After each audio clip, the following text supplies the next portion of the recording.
6학년 친구들 안녕하세요. 우리 프로젝트 시작하고 두 번째 실과 시간입니다. 오늘은 합리적인 식품 선택 방법에 대해서 좀 더 구체적으로 알아보고요. 그리고 어떻게 하면은 우리가 안전하고 영양가 있는 그런 식단을 구성할지 한번 생각해 보도록 하겠습니다.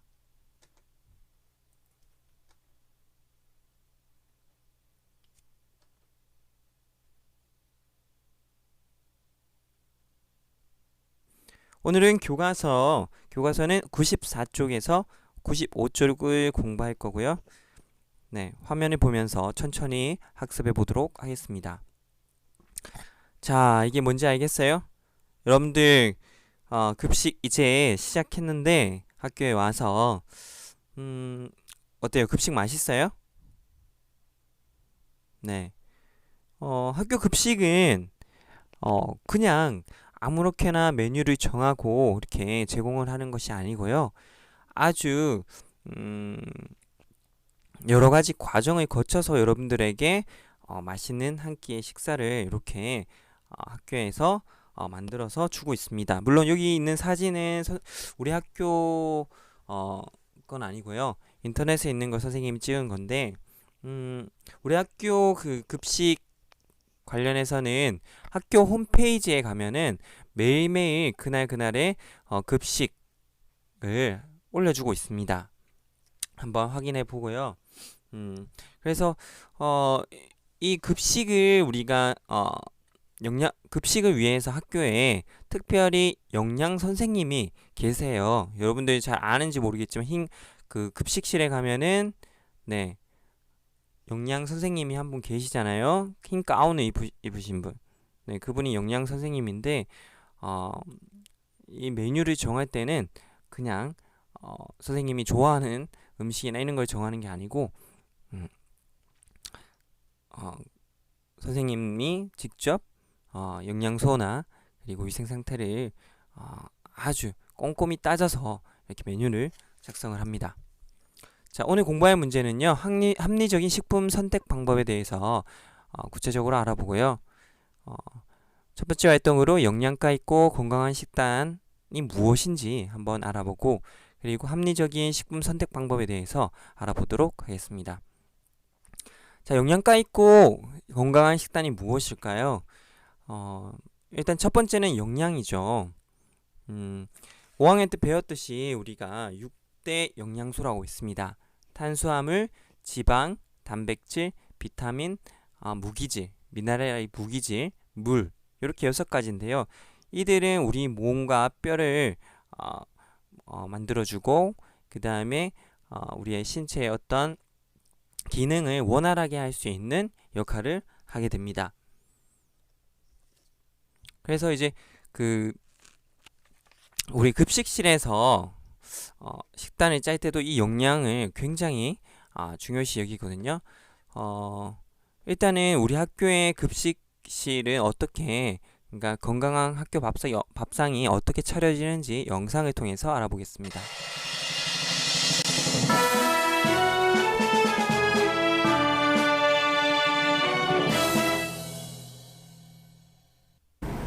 뉴스를 말씀드리겠습니다. 우리 학교 4, 5, 6학년 학생들을 대상으로 하루 식사 습관에 대해 설문조사를 실시하였습니다. 아침을 거의 먹지 않는 학생의 비율이 전체 22%를 차지하였고 먹는 학생 중에서도 45%의 학생이 시리얼 등으로 간단히 해결한다고 합니다. 대부분의 학생이 아침 식사를 부실하게 하는 것으로 보여집니다. 이는 건강하고 영양이 풍부한 학교 급식의 중요성을 말해주고 있습니다. 이렇게 중요한 학교 밥상, 어떤 과정을 통해 차려질까요? 그 현장 속으로 다 같이 떠나봅시다.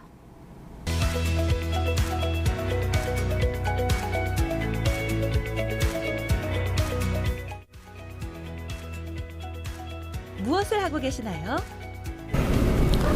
전 식단 작성하고 있습니다. 식단을 짤 때 어떤 점을 중요하게 생각하시나요? 여러분들이 섭취해야 되는 영양 섭취량이 있습니다. 영양소마다 이제 영양 섭취량이 있는데 그 영양 섭취량을 하루에 필요한 영양소를 이제 나누기 3을 하죠. 새끼니까. 그래서 그 나누기 3 한 양을 가지고 저희가 그 영양 섭취량을 맞추어서 식단을 작성을 하고 있습니다. 그날 준비해야 할 음식에 대해 이야기를 나눕니다. 재료들을 일일이 확인하는 검수 작업이 이루어집니다. 유통기한과 중량, 원산지, 신선도 등을 꼼꼼히 체크합니다. 건강하고 좋은 재료를 고르기 위해 조금도 소홀히 할 수 없죠. 건조 살균을 끝낸 식판이지만 혹시나 이물질이 있지 않을까 그 많고 무거운 식판을 일일이 검사를 하고 있네요. 아, 팔이 많이 아프겠어요. 700명분의 음식을 준비하는 일은 쉽지 않습니다. 채소를 다듬고 씻고 썰거나 다지는데도 많은 힘이 듭니다. 국을 끓일 때는 뜨거운 증기로 인해 조리실 안은 후덥지근합니다. 채소를 볶을 때도 많은 양을 손으로 일일이 저어가야 하기 때문에 손목에 무리가 많이 갑니다. 마늘 식빵도 일일이 소스를 바르고 하나씩 오븐기에 넣어 구워냅니다. 점심시간에 맞추어 모든 조리를 끝내야 하기 때문에 조리실 안은 한시도 쉴 틈이 없습니다. 뭐 다른 거는 딱 힘들지 않은데 여름에 날씨가 많이 더우니까 이제 튀김할 때나 뭐 전 같은 거 할 때는 아무 땀도 많이 나고 이러니까 그게 조금 힘듭니다. 완성된 음식은 대식기에 담습니다. 대식대에 올려진 음식은 먼저 보관용 식기에 담아 보관합니다. 보관식은 왜 두나요? 만약에 식중독이 일어나면 이 음식을 검사하기 위한 용도로 쓰이고 있습니다. 이 외에도 식중독 예방을 위해 많은 노력을 하고 계십니다. 음식 재료에 따라 개수대, 도마, 앞치마, 장갑도 구분하여 사용하고 살균 소독도 철저히 합니다. 조리된 음식의 온도도 체크하고 배식 전 냉장고 온장고에 넣어 최상의 상태를 유지하도록 합니다. 배식도 쉬운 일이 아닙니다. 1시간 동안 서서 배식을 하면 땀도 나고 팔도 많이 아픕니다. 쑥쑥 큰 아이들 볼 때야. 먹고 잘 먹었다고 맛있었다고 얘기하고 웃을 때. 학생들이 식사를 하는 중에도 학생들이 흘린 음식물을 치우고 자리를 안내하고 급식 지도, 잔반 처리 지도 등으로 쉴 틈이 없네요. 학생들이 빠져나간 식당은 깨끗하던 처음의 모습과는 많이 다르군요. 와, 이 많은 설거지 거리들을 언제 끝내지요? 식판이 이렇게 한 700개, 800개 가까이 나오는데 일일이 식판을 다 문질러야 돼요. 요즘은 이제 자동화 자, 여기 뒷부분을 선생님이 나중에 따로 보여주고요. 자, 어때요? 우리 급식 한 끼에 그 학교 밥상이 만들어지기까지 아주 정말 우리가 그 많은 과정을 거치죠. 그래서 우리가 참 감사하는 마음으로 맛있게 먹고 또 저기 조리사 선생님하고 영양사 쌤을 보면은 감사의 인사를 드리는 게 좋을 것 같습니다. 자, 우리 영상 중에서 중요한 거 2가지 정도 선생님이 꼽고 싶은데요. 첫 번째는 그 영양사 선생님이 첫 부분에 좀 보면은 여러분들이 권장 섭취량이 있다라고 했잖아요. 그거를 3분의 1 해가지고 그 중에 이제 점심 식사로 제공해야 되니까 영양소를 다 따진다고 했거든요. 그 부분 한번 살펴볼까요? 그 부분을 살펴보는 게 바로 여기 보면 알 수 있는데, 자, 이게 그 이제 영양 선생님이 이제 작성하는 식재료의 원산지 및 영양 표시입니다. 그래서 뭐 월요일 6월 8일 월요일은 새우 볶음밥, 뭐 짜장밥, 짜장 소스, 마라황가, 액상 요구르트 뭐 이런 식으로 적어놨는데 이건 메뉴고요. 그리고 식재료의 이제 원산지 여기 국내산이라고 다 되어 있네요. 자, 국내산 다 우리 학교는 다 국내산을 쓰고 있다, 그죠? 자, 고등어는 이제 노르웨이산이네요. 고등어를 제외하고는 다 국내산인 걸로 보입니다. 자, 여기 중요한 건 여기인 것 같아요. 여기 보면은 에너지, 칼로리죠.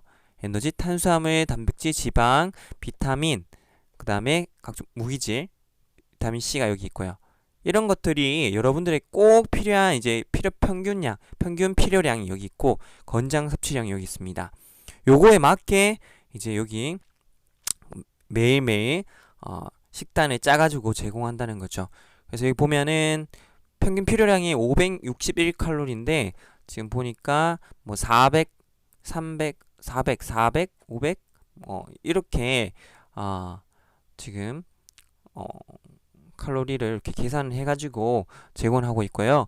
그 다음에 탄수화물도 이렇게 그 다음에 단백질은 권장량보다 조금 더 하는 것 같아요. 왜냐하면 이제 성장기이다 보니까 단백질을 조금 늘려놨고 지방은 오히려 적게 제공을 하고 있네요. 요 날은 조금 많다, 그죠? 요 날은 참치 샌드위치라서 그런 것 같아요. 그 다음에 비타민, 그죠? 비타민, 그 다음에 비타민 C, 여기는 A고 C고 칼슘도 충분히 제공이 되고 있는 것 같습니다. 요런 날은 이제 조금 부족한데 이럴 때는 아마 여기 보면 요구르트나 이제 뭐 다른 게 들어갔을 때는 칼슘은 좀 많은 것 같고 아닌데 좀 적을 것 같습니다. 철분 이런 것들을 이제 고려하는데 무조건 딱딱 맞는 것은 아니고 플러스 마이너스 10% 정도 해가지고 계산을 한다고 하네요. 그래서 우리 학교가 이제 이처럼 이제 영양을 고려해서 이제 식사를 하게 되면은 우리가 더 건강한 식단이 될 수가 있겠죠. 그래서 이게 영양 부분이고요. 그래서 하루 섭취 기준에 따른 식단을 이제 작성을 해 주어야 된다는 거죠. 너무 지나치게 많거나 지나치게 적으면은 우리가 영양이 과잉 혹은 부족한 현상이 일어날 수가 있습니다. 그러면 이제 교과서로 돌아가서 한번 공부해 봅시다. 교과서는요 94쪽입니다. 94쪽을 펴고 한번 읽어보면서 전체적인 내용을 파악해 볼게요. 자, 합리적인 식품 선택 방법을 알아보는데 우리가 이제 안전하고 위생적인 식사를 하기 위해서는 합리적인 식품 선택을 해야 된다는 거죠. 지난 시간에 배운 것과 같이 자연식품과 우리가 가공식품이 있는데 이제 자연 그대로 사용하는 것은 자연식품, 인공적인 처리를 가하는 것은 가공식품입니다. 지난 시간에 어느 식품이 더 좋다고 했죠? 당연히 자연식품이 더 낫겠죠. 왜냐하면은 이제 보면은 이제 또 그 가공식품을 가공하는 과정에서 어떤 위생 그리고 식품 첨가제 이런 것들의 문제가 있잖아요. 그래서 어떤 식품이든 생산 및 유통 과정에서 몸에 해로운 물질이 포함되거나 식품 자체가 오염될 수 있기 때문에 각 식품의 정보를 확인하는 일은 매우 중요합니다. 여러분들 그 뭐 식품 이런 거 사면은 그 정보가 자세하게 표시가 되어 있거든요. 혹시 뭐 과자 먹을 때 그 정보를 자세하게 읽어보고 먹는 친구들 있나요?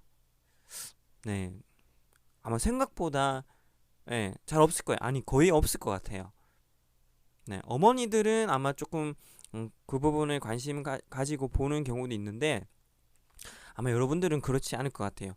유통이라는 말은 아마 여러분들 알 것 같은데 상품이 만들어져서 소비자에게 오기까지 과정을 유통이라고 합니다. 그죠? 자, 이 식품의 포장에는 그래서 어떤 정보가 들어가 있느냐 보면은 제조 일자가 나오고요. 유통기한, 원재료명, 원산지, 영양 성분, 품질 인증, 식품 첨가물 등이 표시가 되어 있습니다. 그리고 유기농, 요새 이제 인기가 많은 유기농 무농약 제품 있죠. 이런 것들도 표시를 하고요. 그 다음에 농약이나 화학 비료가 전혀 사용되지 않았거나 아주 적게 사용된 친환경 식품도 구별할 수가 있습니다. 이 부분은 밑에 그림에서 자세히 살펴볼게요. 그리고 이렇게 우리가 식품의 정보를 확인하면 안전하고 건강한 식품을 선택할 수 있고 자연 환경을 보존하는 일에도 큰 도움이 됩니다. 라고 돼 있죠. 밑에 식품에 어떤 정보가 표시가 되는지 한번 살펴보겠습니다. 먼저 여기 보면은 잠시만요.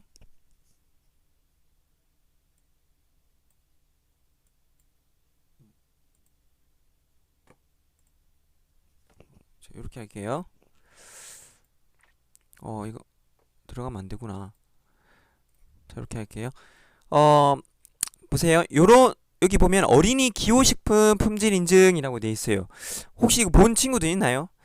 그 음료수나 이런 데 보면은 어린이들 음식, 어린이들이 주로 먹는 식품에는 요런 품질 인증 마크가 되어 있습니다. 그래서 요거는 이제 안전 및 영양을 두루 갖춘 어린이 기후식품이라는 국가에서 이제 인증을 해주는 거죠. 여기 보면 식품 의약품 안전처라고 되어 있습니다. 여기서 인증해 주는 거고, 그 다음에 유기농하고 무농약하고 이제 구분이 좀 되는데,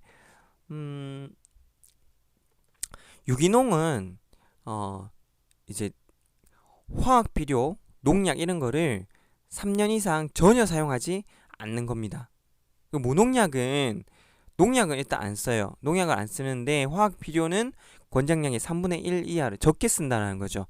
그래서 유기농하고 무농약을 비교하면은 이제 유기농이 조금 더 우리 건강에 좋겠다. 그렇죠? 근데 이게 사실은 유기농, 무농약 그 재배가 굉장히 어려워요. 그죠? 그래서 농약을 많이 쓰는데 우리 이제 요새는 최근에는 마트에 가면은 요런 유기농 요 마크를 한번 볼게요. 유기농 이제 인증 마크고요. 이거는 무농약 인증 마크입니다. 이거는 전부 다 농림축산식품부에서 이제 검증을 하고, 이거는 GAP, 이거는 농산물 우수 관리 인증을 받은 겁니다. 얘들은 재배, 유통, 판매 등 전 과정이 잘 관리되어서 안심하고 먹을 수 있다라는 그런 인증입니다. 그래서 요런 인증 마크가 있는지, 인증 표시가 있는지를 확인하고 그 식품을 구입하는 것이 좋겠죠. 그리고 여기 보면은 동물복지, 이거는 동물을 기르는 농장에서 동물복지 기준에 맞게 생산한 식품인가. 예를 들어서 그 양기장, 닭을 기르는 곳에 가면은 정말 환경이 좋지 않고 아주 좁은 케이지에 갇혀서 닭들이 알만 낳거든요. 그래서 그런 동물들의 복지, 동물들이 갇혀서 그렇게 알을 낳으면은 아무래도 어떤 그 식품에 대한 영양이라든지 그다음에 또 항생제 같은 것도 많이 주고 했겠죠. 왜냐하면은 갇혀 있으면 어떨 것 같아요, 여러분들. 정말 네, 스트레스 받고 많은 병이 걸리겠죠. 그래서 요런 인증 표시가 있으면 동물복지라고, 이제 얘들은 어떤 동물복지 기준에 맞게 생산한 식품이라는 것을 알려줍니다. 자, 여기 우유, 모든 우리가 이제 마트에 가서 보면은 모든 식품에는 이런 이 식품에 대한 자세한 정보를 제공하고 있어요. 그래서 뭐 중요한 것 중에 하나가 유통기한이죠. 여기 제 우유 같은 경우는 여기 상단에 이렇게 돼 있잖아요. 그래서 언제까지 유통될 수 있는가, 그리고 여기 보면은 영양 성분과 함량도 제공이 됩니다. 그리고 원재료와 명과 그다음에 함량 이런 것들을 알려주고, 그 다음에 여기 안에는 1일 영양 성분 기준치에 대한 비율이 있어요. 이거는 왜 제공할까요? 예를 들어서 나트륨, 소금 있죠. 나트륨이 1일 영양 성분 기준치를 초과하는 그런 것들도 있다라는 거죠. 그래서 그걸 보고 너무 나트륨이 많이 들어가거나 우리 몸에 그 기준치를 넘어서는 비율의 음식은, 식품은 우리가 구매를 조금 고려를 해봐야 되겠다라는 거죠. 안전관리 인증, 요거는 지난 시간에 봤죠. 과학적이고 위생적인 과정을 거쳐서 생산된 식품이라는 인증 마크입니다. 그래서 요런 안전관리 인증 마크가 있는 식품을 우리가 구입하는 것이 네, 좋을 것 같습니다.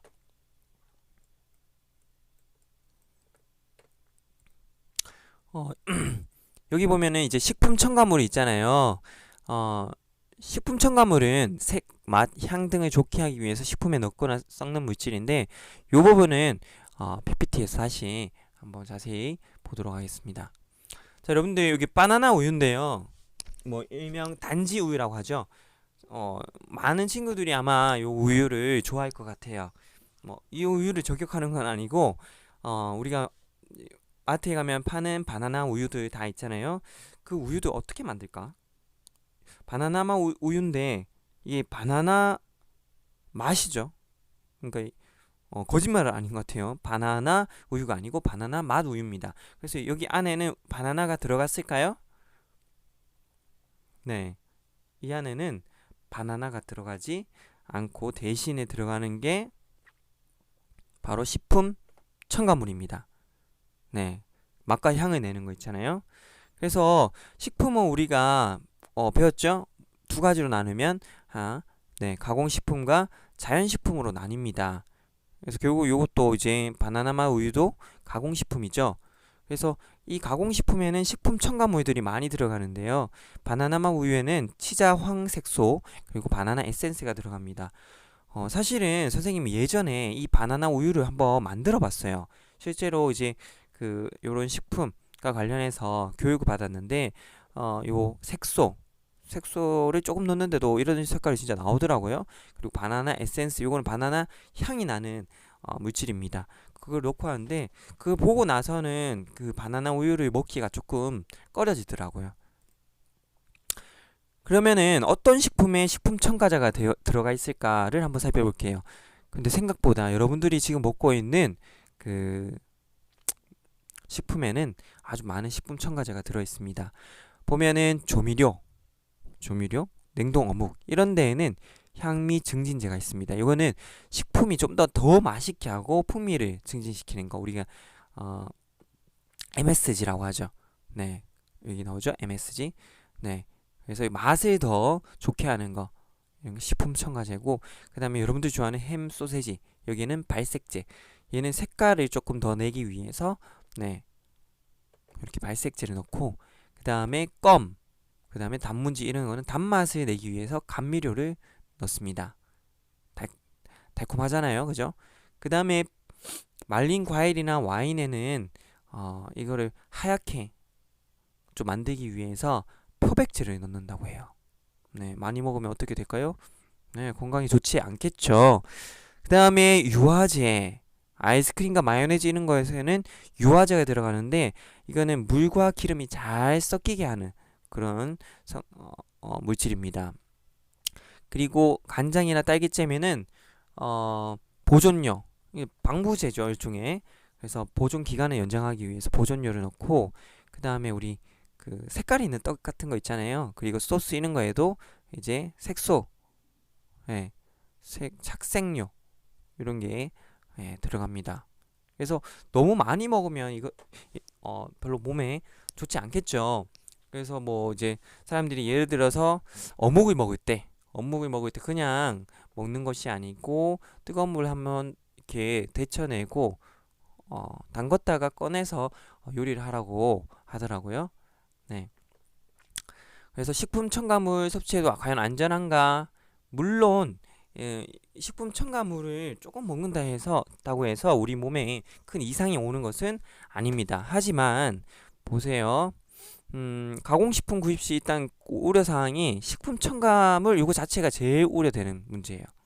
그래서 요 3단계를 보면은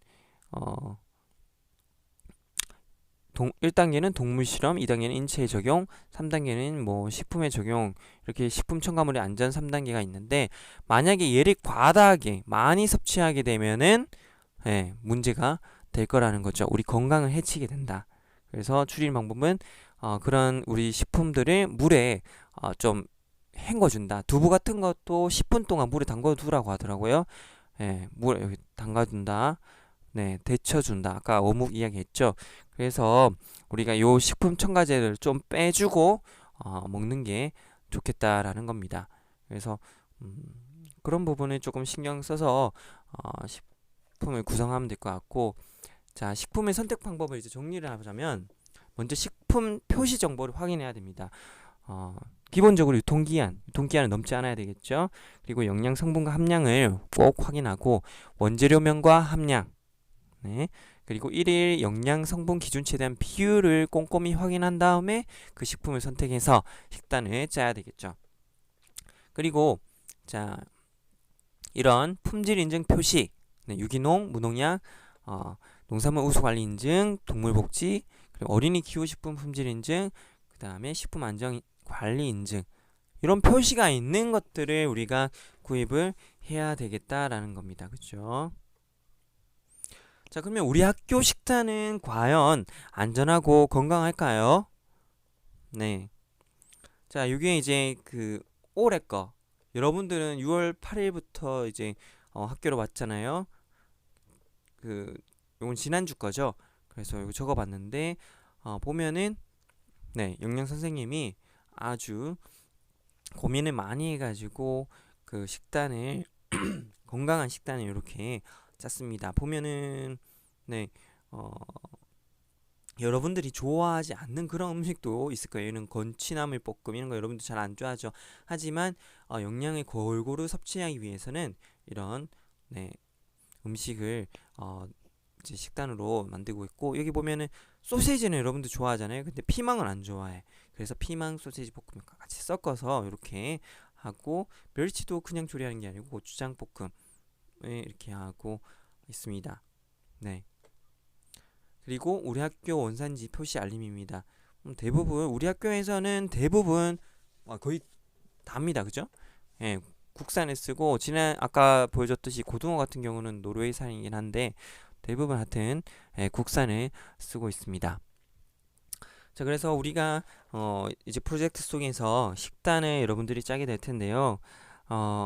식단을 짤 때 이런 식재료를 어떤 것으로 선택할지도 아주 중요하고, 그 영양소가 골고루 섭취할 수 있도록 균형적인 식단을 만드는 게 중요할 것 같습니다. 네, 잘 할 수 있겠나요? 자, 오늘 수업 영상은 여기까지고요. 나머지 부분은 그 클래스팅 수업 활동 안내에 따라서 공부를 하면 되겠습니다.